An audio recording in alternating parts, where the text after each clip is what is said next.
Hello and welcome back to book club. So right now it's Monday at like 10 o'clock, and the reason that I'm doing this is just because I'm super excited. I know this video won't go up until Sunday, but I'm super excited to share with you guys that I finished the book from this week. So this book is by Nora Roberts and it's called Happily Ever After, and it is the fourth book in the Bridal Quintet, or the Bride Quintet, or Quartet, what am I saying?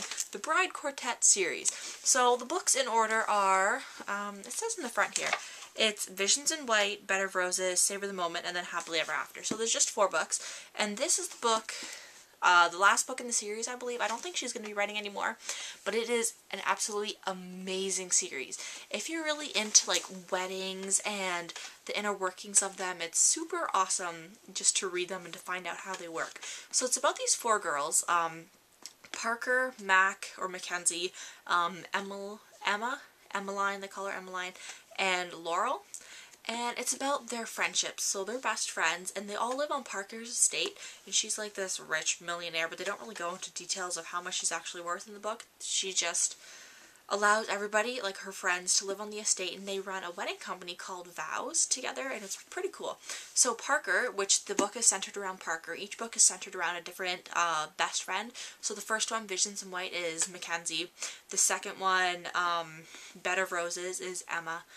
And then Savor the Moment is Laurel, and then this final one, Happily Ever After, is Parker. So as you can tell kind of by the titles, they each have a different part.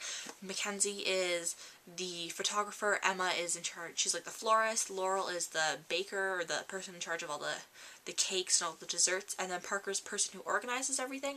So it's an absolutely fabulous series to read if you love romance novels. It is. So this one, each book goes through the different engagements of each of the friends, so I'm sorry, I just spoiled it. I spoiled the entire point of the book between the main characters in this one, but it's a super awesome series to read.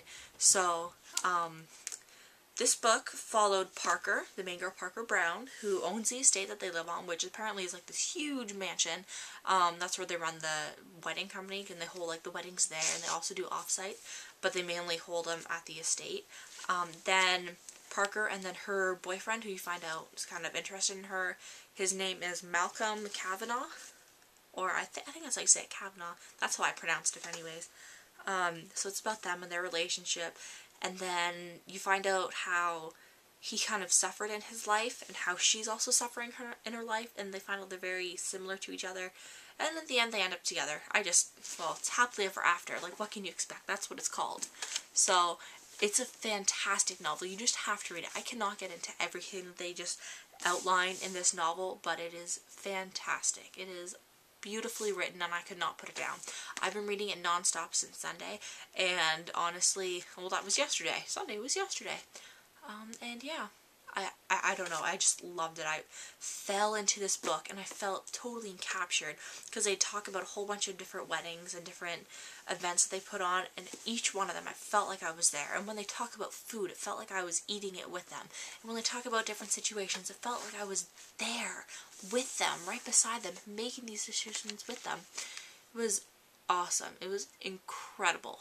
And I need to stop saying it was awesome, incredible, and just tell you about this book. So another one of the main characters is Mrs. G, their housekeeper, and you find out, like, throughout the entire books that she's been with the family since Parker's grandparents owned the estate, and then it got passed down to her father, and then down to her, because her parents died in a car crash when she was young. And her brother Delaney, is engaged to her best friend Laura, who's in charge of all the cakes and stuff, and then all like the husbands, or like not the husbands, well, one of them is now a husband according to this book, but all like the fiancés, they're all friends, and they all have poker nights, and it's just like a big community of like love and friendship. And then I don't even know what I want to get into. Each one has a different story, each one is unique, but they stick together through the tough times and then all the bad. Yeah, and I found, well, I almost cried twice reading this novel. I didn't cry for the other ones, but I almost cried twice, because I can't even remember when I cried the first time. But the second time, the first time I cried was when it's Mackenzie's wedding, and then her dad came in even though she wasn't expecting him to be there. She thought he was going to be elsewhere in the world, but not at her wedding, and it turns out Parker pulled some strings and got him there. And so she's like, Dad?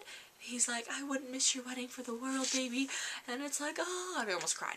I got teary-eyed, that's about it. The second time I cried, it was at the very end when I realized the entire series was over and there would not be another book. So yeah, my favorite quote. I picked a favorite quote because this is the one I read over probably 3 or 4 times, and I just loved it, so I'm going to read it to you. And I'm sorry if I mess up the words, I'm just so excited to read it. I'm probably going to skip over a few.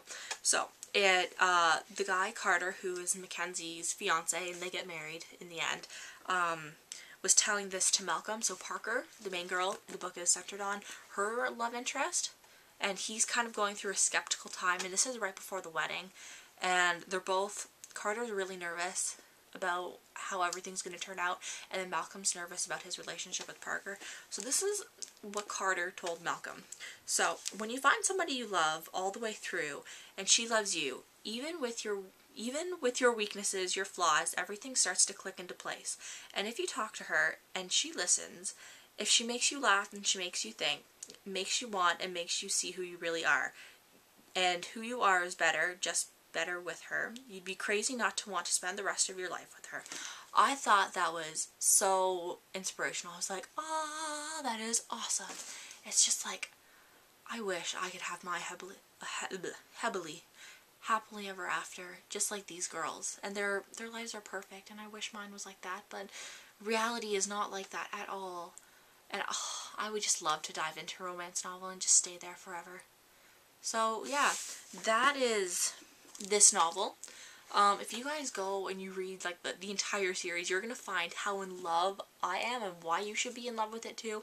It's amazing. As you can see, I got it from my local library.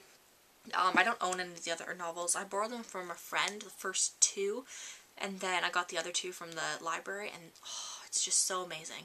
So thank you very much for watching, and next week we will be doing Mockingjay, so the final Hunger Games book. Finally! I wish I could read like the next book in this series, but no, we're going to read the Hunger Games, okay? After that, I'm not sure what we're going to be doing, but hopefully it's a good book, and hopefully I enjoy it as much as I enjoyed this book.